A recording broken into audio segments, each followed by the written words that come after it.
would be remiss and downright irresponsible of the Maverick to allow the first post-Usain Bolt World Championships to begin without presenting my erudite medal predictions.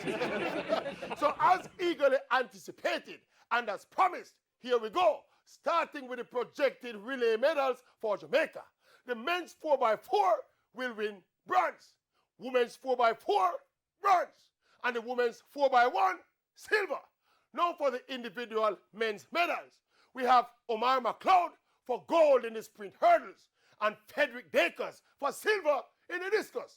We move now to the women individual medals.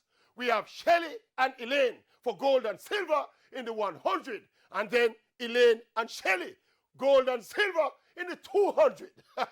We then have Daniel Williams for gold in the 100-meter hurdles and Shanika Ricketts for bronze in the triple jump for a spread of 4 gold, 4 silver, and 3 bronze for a grand total of 11 medals for Jamaica at the 2019 World Championships. And best case scenario, we could get up to 13 medals, while if things go really bad, we could end up with as little as 6 or 7. But make my prediction stay right there, so at 11 medals. We'll discuss further at the end of the championship.